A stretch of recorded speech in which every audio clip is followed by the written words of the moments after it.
Now, the challenge used were several video spots alongside in-store registration booths for votes. Second was social media to share images of celebrities and vote branded apparel. Number three was a microsite which was used to further promote the campaign. Now, the results were that 60% of users who discovered products on Instagram got involved in the campaign.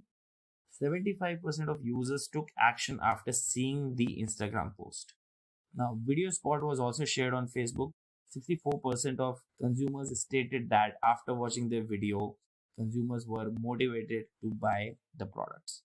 Now, another example, Spotify 2018 Wrapped campaign.